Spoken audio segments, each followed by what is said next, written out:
Yo, I've got to document this immediately. Listen to me. So when you're getting your business off the ground, you are working constantly because you spend 40 hours a week paying the bills, and then the other 40 hours is actually working on the business and learning and making mistakes and everything and cleaning up those mistakes. So you have to work an extra 40 hours just to make up for all the stuff that you don't know. You have to work 80 hours a week to get the business sustainable because you have this learning curve and you don't have the right clientele that's not paying right. You don't have the skill. There's so much. So that's why when you're getting a business off the ground, you feel isolated and alone and like nobody understands you, and you're going insane and you're not getting any sleep. You're probably not eating healthy. You might be eating way too much fast food because you're constantly on the go. It's very stressful. But then if you've tracked the same person years down the road, things are going along smooth and they're like, what are you talking about? It's always been this way. It has not always been this way. We forget where we came from. So what I want to talk about very succinctly is that I made these promises to myself early on, that when I finally got some money in the bank and some debt paid off, and back then to me it was like, when I get this amount of money in the bank and this debt paid off, just enough to breathe, the first thing that I'm going to do is invest in healthier eating. And then the next would be getting proper sleep again, because what I said, you don't eat healthy and you don't get proper sleep. Sleeping literally, some business owners sleep 3 to 5 hours a night. They're working, they wake up in the middle of the night and work. If they don't, the business will fall apart, right? But here's what happens. If you've been broke your whole life and you grew up broke and struggling, when you finally get a little bit of money, and I don't know, you land your first $20,000 client, you get 20 grand in the bank, you get 50 grand in the bank, whatever happens, this monkey mind that we have, this old part of our brain wants to take the cookie and put it in our mouth and go, oh my God, I have money. I can go buy a brand new truck. I can pimp my life. We can actually upgrade and get the hell out of this little tiny apartment or trailer. I could buy that truck I've always wanted. Oh my God. And we start going out to eat and getting steak and doing these stupid things that you almost can't even help yourself because you've never had that your whole life. And finally it's right in front of you. And it's like, it's the perfect justification and excuse, right? But I remember Eben Pagan in an amazing course I took. It was a $2,000 online course. He talked about when he finally started making a lot of money, he had all that temptation. He said, you know what, let me take that cookie and push it back. Instead of doing all those things that I could do, let me use this little bit of extra money that I'm making to really dive in at a whole new level of precision. Let me invest in my education. Let me invest in healthier eating and getting better sleep. I think in a great investment, this sounds crazy. If you're sleeping on an old crummy mattress that was a hand-me-down mattress that you got from like your mom or your dad or your aunt and your uncle, and you've been sleeping on this mattress for 15 years and it's freaking got bed bugs and it's stiff, you might not even be aware you're getting horrible sleep because you don't have a great mattress. Investing like, I don't know, you name it, $1,000 to $5,000, depending on how much you can afford, on a really good luxury, high quality mattress to improve the quality of your sleep so you get deeper REM sleep.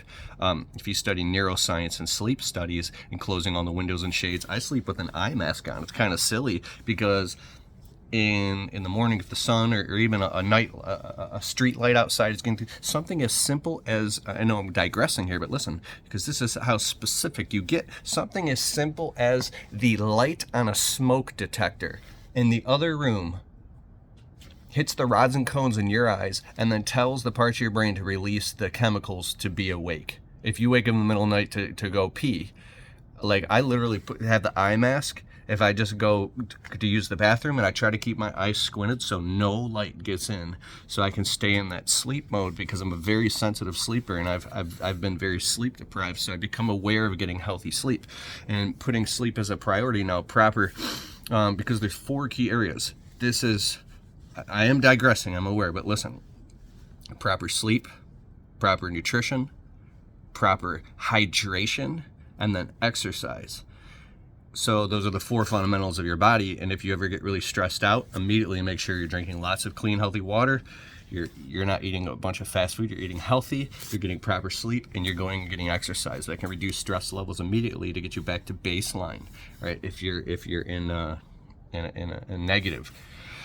So, but with all that being said, once you get your business going, you finally get some clients and you get some money, investing in things like back into your education. So instead of upgrading your lifestyle, what if you invested in online courses and coaching and consulting and education and private group workshops? You got off of so much social media and started finding and learning what do the people do at a higher level that actually got them better results. You can stand on the shoulders of giants, and learn from other people's mistakes. You can maybe fly across the country and go to some 3-4 day workshop seminar and do deep dive intensive taking notes and learning from other business owners how they've systematized their business or something like that. Instead of spending the winter lying around playing video games and scrolling on social media, then kicking yourself for it in the spring. I mean, for me, it took me many years of trial and error. I'm nowhere where I want to be. I'm not talking like I'm the dude. I'm not the message. I'm just the messenger. So don't shoot the messenger. But like the winter would come, and I would be like, that's it. This winter, I'm going to do all these things. And I do a lot of stuff. I'm a workaholic, right? I think I have really insanely good work ethic, but the temptation to like lay around and scroll on social media and not do the things I was supposed to do, and here's the point I'm making, would overcome me, and then I would fall into depression, go into seasonal depression, and then the next summer, if you've been through this enough in your life and you're old enough or wise enough, then you fall into the trappings of the summer, and then you're burned out by August, and it's just the cycle repeats.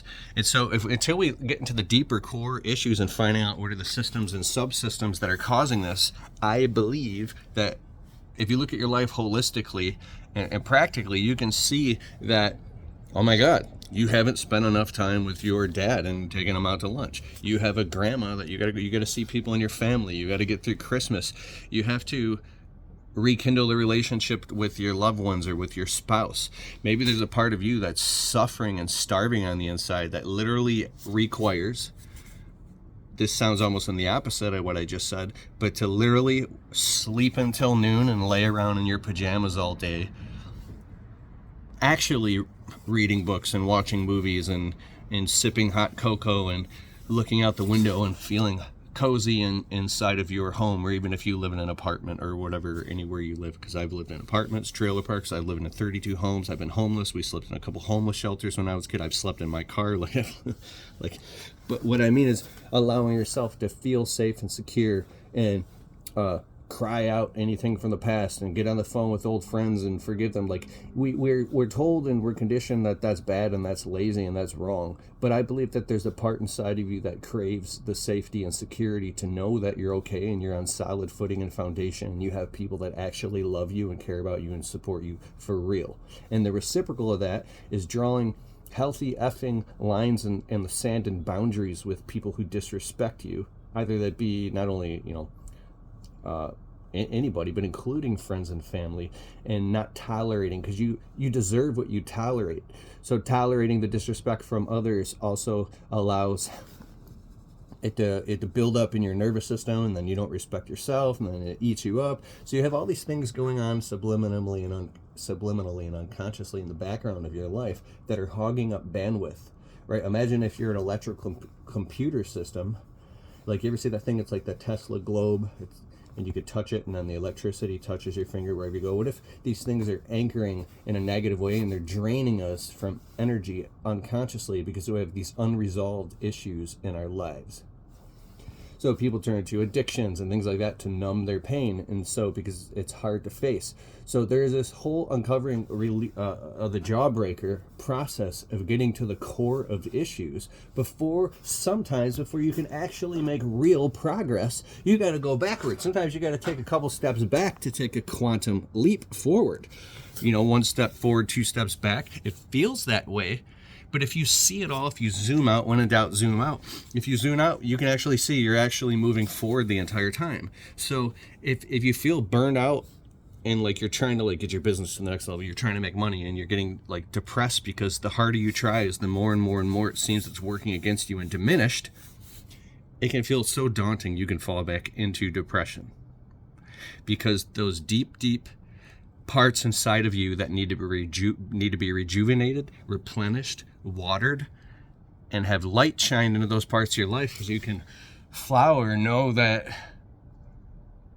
I said that sounds like a feminine thing to say, flower, that you are loved, but that's a real thing. Like, I grew up feeling abandoned and like I was stupid and thinking I had my biggest fear is that I'm stupid and that I'm incompetent. And I worked a bunch of dead-end jobs where people have treated me like crap and literally called me words you can't say on social media, that I walked around thinking that I was stupid, right? And it wasn't until I started my own business and realized that I wasn't stupid. I'm digressing here. This is a deep thing. I took this online course by John Assaraf called Winning the Game of Fear, and he goes deep into neuroscience and psychology and meditations, and that online course was like 60 hours long, and it changed my life. I spent the winter of 2017 just sitting in bed for like a month straight with a cup of cocoa, hot cocoa or coffee or whatever time of day, or tea, with headphones on, in a very peaceful, serene place. And I put I save up money for the winter, and I would go into these deep dive meditations of relieving a lot of this internal pain and suffering in my life that was holding me back from getting to the next level. And I realized for me it was unworthiness. Worthiness is a huge thing. There's people that work 50, 60 hours a week their whole lives, and yet they never make any more money. They don't upgrade their life because they actually just feel unworthy. So why do you feel unworthy? Is it a generational curse? Is it some generational trauma? Is your parents or your parents grew up in the Depression era, and they've, at the time they did what they had to do, but now is this brainwashing making you totally afraid, or afraid to what if you could totally afford it now, and you're literally afraid to just upgrade your work vehicle and stop driving an old crappy truck, and you're not even aware that actually just going and getting a new truck this whole time, you're going to be able to easily afford it. Here, quick story. When I finally started driving brand new trucks, I was so terrified. I felt so unworthy. And the only reason I even got a new truck is because I actually crunched the math, and I had a logical justification mathematically that it was actually costing me the same amount of money to keep repair broken down trucks, and then in the shop, then we couldn't work that day, and then the truck, then this blew up. Dude, it was thousands of dollars a year. And when I crunched the numbers, I was like, wait a second. If this keeps going and I keep running a landscape business, my trucks being in the shop, I could literally just drive around in a brand new truck and even make more money because the downtime doesn't exist. But most importantly of all, the peace of mind, knowing I can just drive and I'm not scared that the thing's going to blow up and be stuck on the side of the road again. What's that peace of mind worth? So I had to get all these angles to get leverage on myself. And the day I'm driving home from the dealership in a brand new truck, tears in my eyes, it took me a while to get used to that. And now it was like, well, I'm actually considering buying a used truck for like cash now because I'm sick of making payments.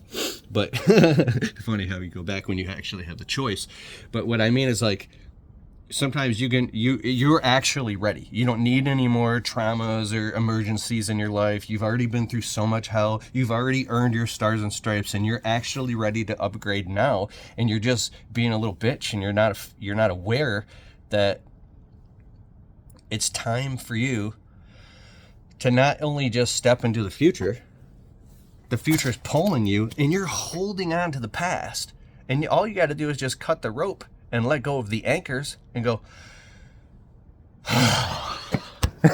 It's like you're holding a beach ball underneath the water, and you're fighting and you're struggling and you're fighting. And finally, what happens when you let go of a beach ball? Boom! It just floats up to the top. It pops up to the top and it floats. Why? Because that's its natural state. Your natural state is abundance. It's clarity. It's free from all types of friction and fiction too. So are you living in a fiction? How do you get out of the mental fog, right? I believe the fastest way you can do it is get around highly encouraging, positive, enthusiastic people who do not live in their excuses. They don't accept the denial. They don't live in a scarcity mindset, and they cajole you and they challenge you to step up to the plate and be awake and aware to your own life and how abundant it actually is.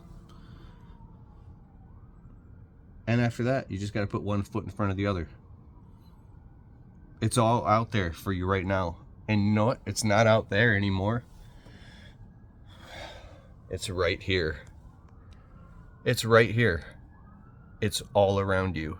All the success and life and brilliance you wish to have and achieve, it's all inside of you, just waiting to unfold. And you have the key. Turn the key and open the door and just let it all flow. Yeah, dog.